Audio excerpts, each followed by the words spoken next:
Hello guys, मैं मेरे channel rhythm of supreme power के माध्यम से ब्रह्मांडीय ऊर्जा के द्वारा मिला हुआ ये मैसेज मैं आप सब तक पहुंचाने की कोशिश कर रहा हूं। मैंने अपने पिछले वीडियो में ध्यान में कैसे जाएं के बारे में बताया है, जिसमें मैंने पुरुषार्थ के बारे में जानकारी दी है। इसके बाद आज मैं पुरुषार्थ युक्त होने के लिए और किन बातों का होना जरूरी है, जिसमें सबसे पहले स्तर पर हमारे शरीर में विद्यमान 7 प्रकार के चक्रास होते हैं। आज मैं उन्हीं चक्रास के बारे में आपको जानकारी देने जा रहा हूँ। साथ साथ मैं ये भी बताऊंगा कि उन चक्रास को कैसे बैलेंस करें, अर्थात 7 प्रकार के चक्रास के नाम तथा उन चक्रास को बैलेंस करने की विधि, जिसमें सबसे पहले नंबर पर हमारा मूलाधार चक्रास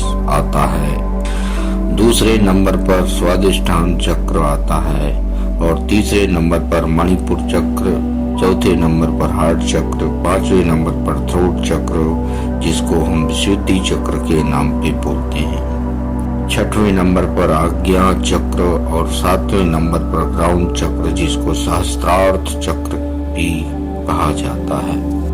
अब सवाल उठता है कि इन चक्रों को बैलेंस कैसे किया जाए।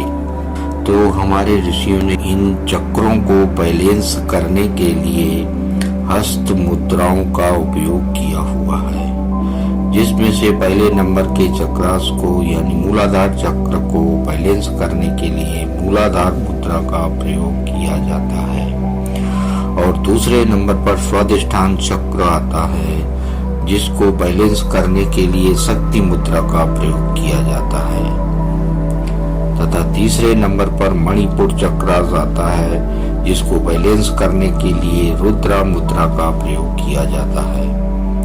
चौथे नंबर पर हार्ट चक्र आता है, जिसको बैलेंस करने के लिए लोटस मुद्रा का प्रयोग किया जाता है।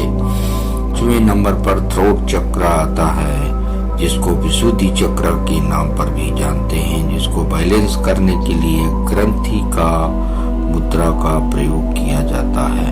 तत्पश्चात 6वें नंबर पर आज्ञा चक्र आता है, जिसको बैलेंस करने के लिए महाशीर्ष मुद्रा का प्रयोग किया जाता है और 7वें नंबर पर आखिरी चक्रास ग्राउंड चक्र आता है, जिसको सहस्त्रार्थ चक्र भी बोलते हैं। इसको बैलेंस करने के लिए सहस्त्रार्थ मुद्रा का प्रयोग किया जाता है। इस प्रकार दोस्तों, चक्रास को बैलेंस करने के लिए मैंने आपके हस्त मुद्राओं के बारे में बताया।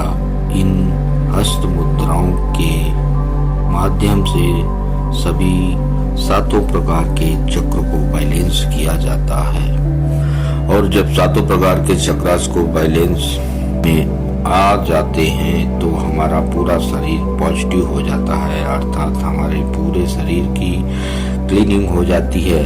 और जब हमारा शरीर पूरी तरह से पॉजिटिव होता है, यानी मन मस्तिष्क पूरी तरह से पॉजिटिव होता है, तब शरीर में सभी प्रकार की नेगेटिविटी खत्म हो जाती है।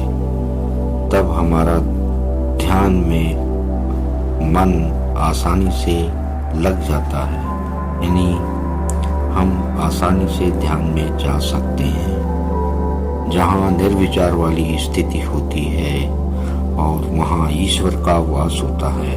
और इस प्रकार ध्यान में जाने के लिए सबसे पहले पुरुषार्थ युक्त होना जरूरी होता है और पुरुषार्थ युक्त होने के लिए हमें अपने सभी चक्रास को बैलेंस करना होता है।